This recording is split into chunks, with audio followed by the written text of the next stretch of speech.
You may not be ready for this, but we're here to talk neon. Let me pull up, as per the drill with a new live stream. I'm going to pull up the link, drop it in my Twitter since that's where most of my traffic comes from. Okay. And, well, I'm actually just talking to the folks here, Dragon Fortress. Let's see. Let's do that. It's here, Dragon Fortress.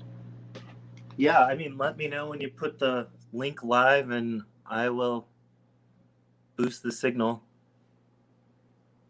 That's network talk right there. Let's see.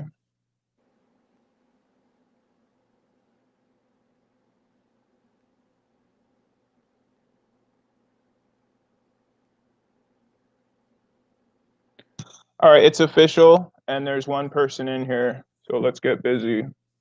Hey, one person, I will be right back. I'm just going to go retweet that, and I'll see you in just a sec. Nuts and bolts, guys. Welcome to the live stream this evening with a friend that I've teamed up with. This will be the third time, actually. And the first two were podcasts, interviews. I'll drop them in the comments post live stream. But I'm here with the man that started a million fires with his neon action figures, which are traditionally they don't always work for old action figure fans. Is that what you found, Dragon Fortress? Dustin, pardon me. Yeah, I mean, age is nothing but a number, right? But it seems like the more people who grew up with the early 80s stuff are really kind of turned off by the bright colors that came later in the childhood favorite lines. So, yeah, it's a fair statement, but that doesn't cover everyone who's kind of been around since the beginning. But that's usually who I get pushback from. Cody's in the house, by the way. Cheers, Cody. Cody, hey. Yeah, I think that, like, when I look at bright colors, it feels like it's almost like an evolution. Like they save the brightest for last. Doesn't it feel like that? It does. And some people say, towards the end of the line, they're always running out of ideas, so they got to amp up the colors. But you really have to think about what they were competing with, which was mainly Ninja Turtles, which were bright colors right out of the gate. And Ninja that line Turtles. was much more like the pop culture zeitgeist than G.I. Joe was. So it embraced like the bright colors that people were wearing every day. And G.I. Joe kind of had to do something to be seen alongside that. I do remember the 90s. Just in case there's any mystery, here with Dragon Fortress, if you're looking for his website, it can be found right here. And there it is. when did we cross paths in Georgia, wasn't it? Yeah, Augusta, Georgia. Was it Joe Fest? Had to be 2019, right? Because it sure as hell wasn't last year. No, it wasn't. No, I think let's see. When you're thinking about you're in Boise, Idaho now, is that accurate? That's correct, yeah. Nestled nicely on the North 43rd parallel, I might add. The reason why I bring that up is here in Southern California, we had kind of like I don't want to call it a flight of the Karens, but people that could afford it moved to Idaho. Have you felt that migration? Yeah, so that migration's actually been a thing since I was a little kid in a much smaller town in Idaho. Like, that's just part of the culture here is to complain about people from California, and it has been at least for the 36 years I've been alive. So it's always been a thing. And like, I would say the influx is greater now, but we get just as many people from Utah and Pennsylvania as we do from California. So I don't know. People in California complain about Californians as well. Yeah, I've noticed that. Did you know? Did you know Boise has a nickname? It's the city of what? Trees. Good man. Do you have a favorite tree in Boise? I think the one right outside my back door is my favorite because it's like this huge mutant tree that's probably 1,000,000 years old and looks like it's going to fall on my house at any time. So I say it's my favorite just out of respect and fear. Nice. It's a good call. The giving Yeah. tree, the taking tree. Yeah. Uh, Perhaps another good tree is cannabis, something that a lot of people have used to both enjoy and save their sanity during this stretch. You enjoy cannabis? Do you not? I do, yeah, recreationally. It's not medically legal here, so I have no Mm. medical advice, so just recreationally. Honestly, I thought it was legal in Idaho. What are you guys doing? No, Um, we'll be the last holdout. I think hmm. even Utah will probably come before us. But it's funny, you can just drive across the border to Oregon like a 30-minute trip. But I don't think that's going to stop the law from just staying the same here for as long as possible. Hmm. Well, I definitely don't want to keep our bright colors waiting. Oh, it looks like we got some more folks in the room. Let's see. Mm, Cody's back in the mix. Thank you, Cody. How you doing tonight, brother? What neon action figure speaks to you? Let's go there.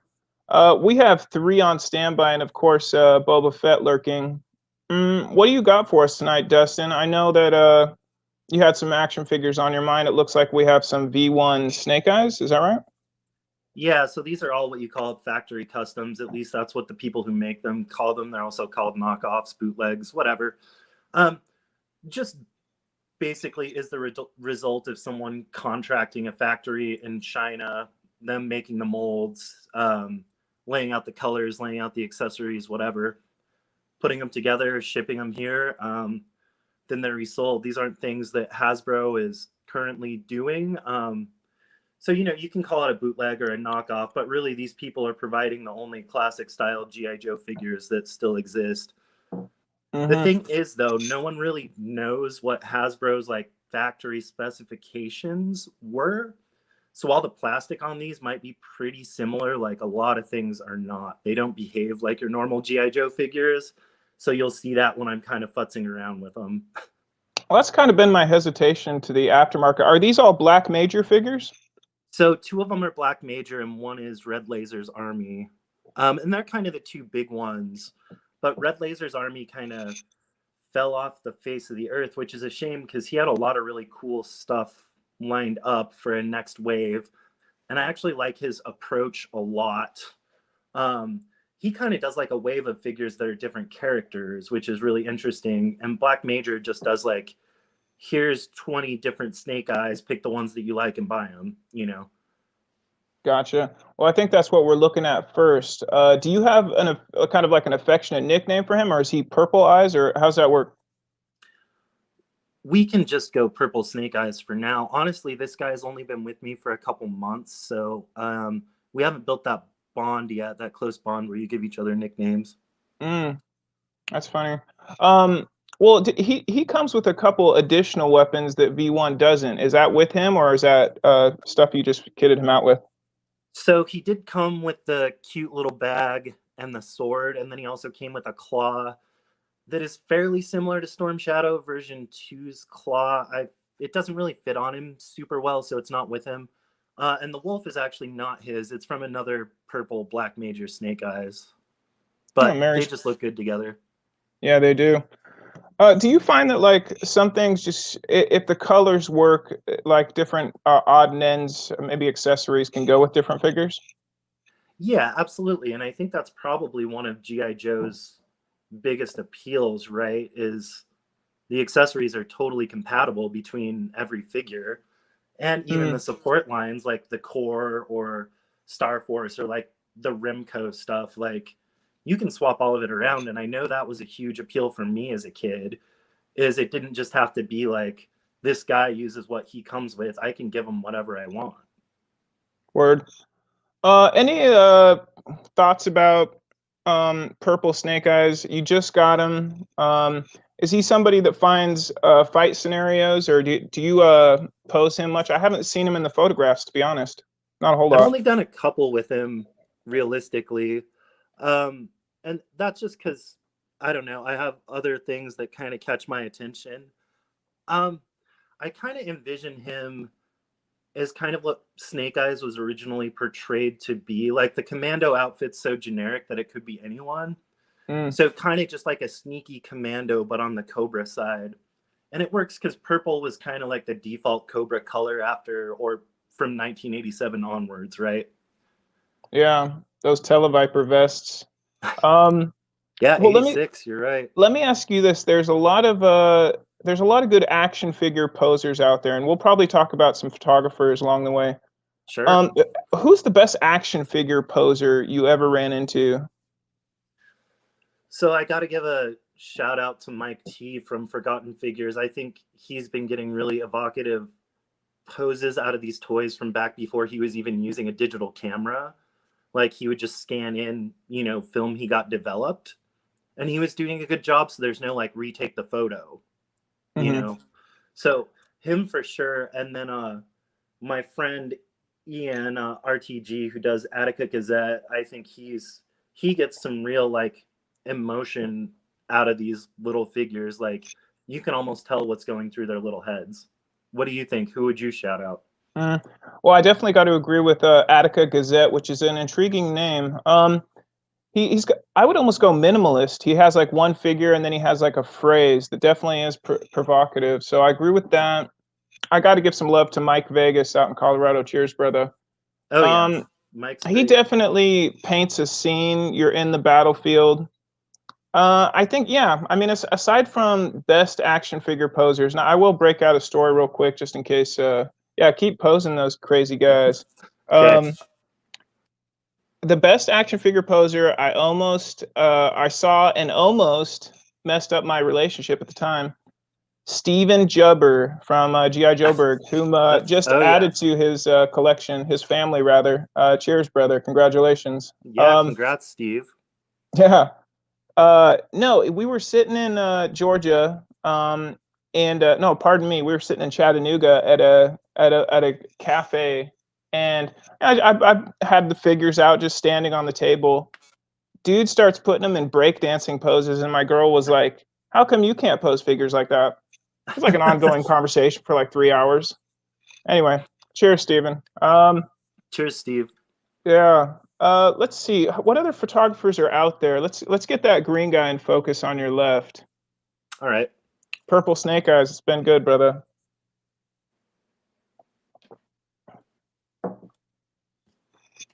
Speaking of trees, Yeah.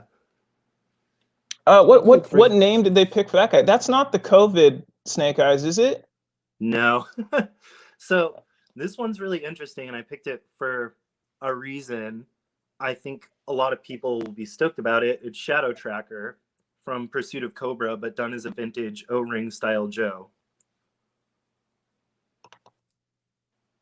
So Shadow Tracker, if you remember, is the dude with like the dreads and the almost like Predator mask from Pursuit of Cobra. I do. I'm gonna try something tricky here for a second. Okay. Okay, guys, get ready for theater of the mind. Go ahead, brother. Yeah, so this is a red laser figure, and he did a lot of really interesting things in this last final wave that he did. Um, for instance, there's a South American repaint of Battle Core Law, and he did that figure, but with just using version 1 torpedo, stuff like that. Um, I found it was a really cool wave of toys. It was almost like getting a retail release wave of just new characters. I was super impressed by it, but this one stood out, especially because it's just a clutch body and a snake eyes head with a really cool skull painted on it. It's incredible. TG in the house. What's up, brother? Now, what name have you given him? Just out of curiosity. Oh, he's just Shadow Tracker because that's Hmm. what he is.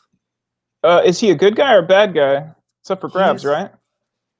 so Shadow Tracker in Pursuit of Cobra, that like modern line that followed the movie. That's what this guy's kind of based on. He's a Cobra, but he's kind of like a jungle guerrilla terrorist who like really believes in those causes. He's not just doing it for the money. Like he Mm. really wants to watch the world burn. And Those that's guys that's are kind of intriguing. I don't know. yeah. Mm. I don't know, yellow and green and black. That's a tricky one. I do like that kind of skull face paint job. Whose faces is that? Is that Commando's It's faces as well? yeah, it's Snake Eyes Okay, okay. That and does vary the look. Huh. a clutch body, which is super cool. All right. I'm digging Yeah, it. I'm not usually a crossbow person, but I can see him as a pretty decent villain. Weighing in with the neons, you got love for Skymate, Skidmark, Sneak Peek? I love Sky Me. I had him as a kid, and he lost all of his stuff on like the first time I threw his glider, like boomerang, visor, everything. But I still have that figure. It's in terrible shape, but I Mm, still have it. kudos. Are you one of those people that keeps figures for a long time, or do you have a lot of turnover? No, I do sell or move things on or give things to people if I think they'll benefit someone else more. Um, Right on. but I do keep most things that I enjoy. You know. I feel you. I do have we get one more story time for the V1 Snake Eyes mold. I've actually only held it for about 10 minutes. I made a trade as a kid, I think for it might have even been cash on the playground. I got V1 Snake Eyes and Ranger, put them in my backpack. Backpack flew out of the back of the truck on the way home from school. End of Oh story. man. I know, right? It's traumatic. And So I've never picked up a Snake Eyes since. I've only ever handled like the repaints or the redos. I've never owned an original. I have a similar story. It was in grade school. I'm going to say around 1990 or 1991, and I don't remember what I traded, but I got like Shockwave version 1 from this kid, and I remember we were at like the aquatic center, the pool, which had this really cool like backyard area, and I was running that figure all over the place, just having the time of my life. And by the time I got home, that figure was lost, and of course, so was the one I traded for it. So I owned Shockwave for a day. Mm. Honestly, that figure was almost too good. You're like, wait, this guy's not the main character? Look at that pose. Huh. All right, well let's go blue eyes, aqua blue eyes All to right, we can do that. So I'm as I'm learning the moving these features of around, you live kind of stream. notice like as I'm moving these around, you probably kind of notice like the limbs kind of do what they want and do their own thing, which you don't really see on like a Hasbro product. And a lot of these, you just kind of have to work with them as they are. Yeah, yeah.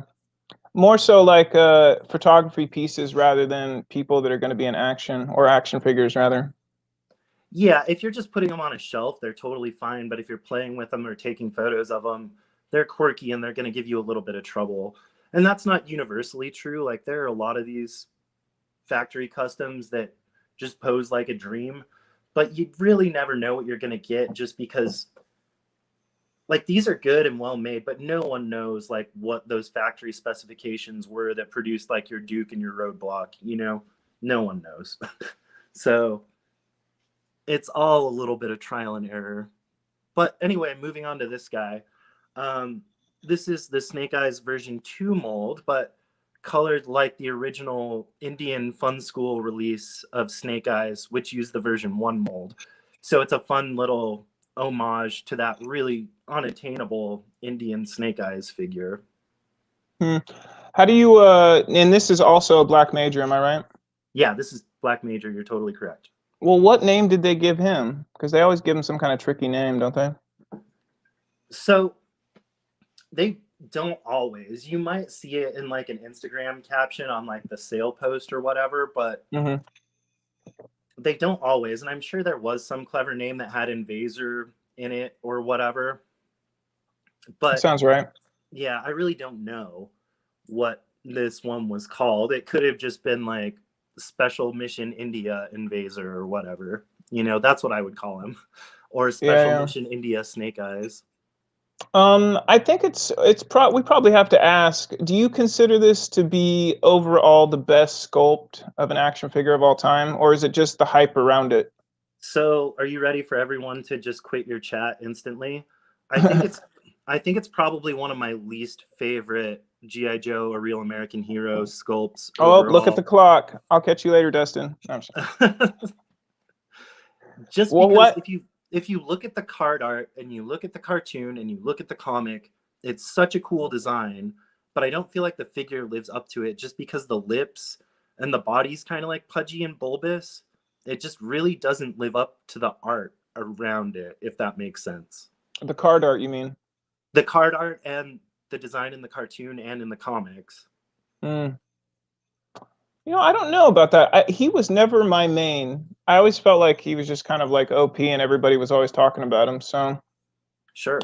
I don't know. So I actually never even owned a Snake Eyes as a kid, let alone this one, because this one would have been way before my time, like the original Snake Eyes version 2. So I really enjoyed the figure like through getting weird repaints of it. Because I mean, it's still kind of an unattainable figure, right? Snake Eyes version 2, because everyone wants one. True. And the G.I. Joe market is pretty wild anyway right now. So it's not something you're gonna get for like less than $120. So I really enjoyed the various repaints of it looking real weird. Right on.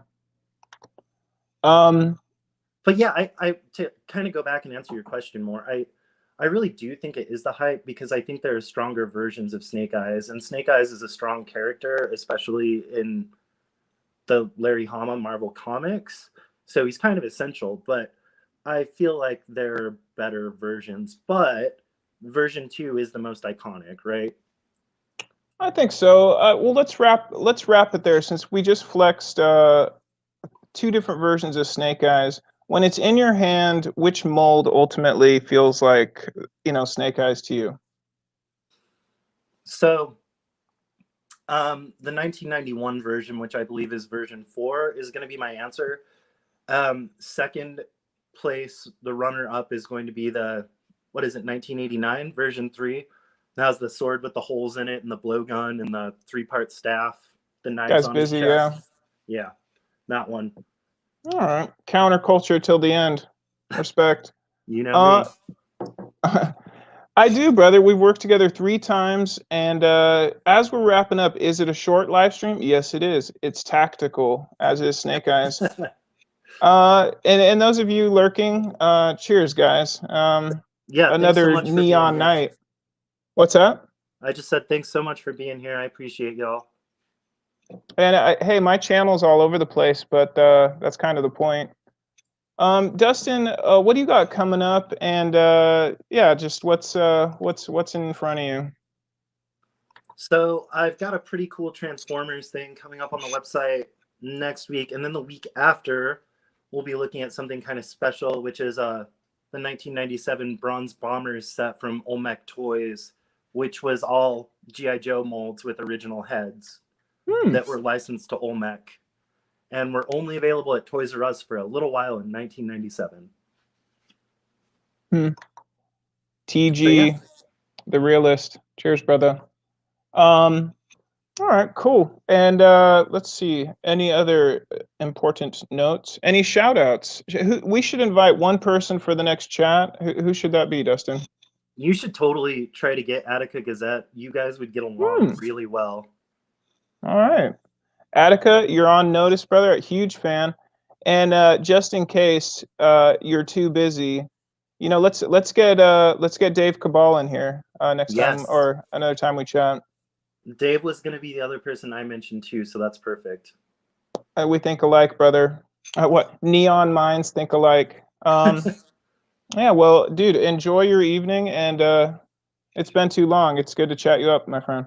You too. Take care. All right, cheers, guys. Thanks.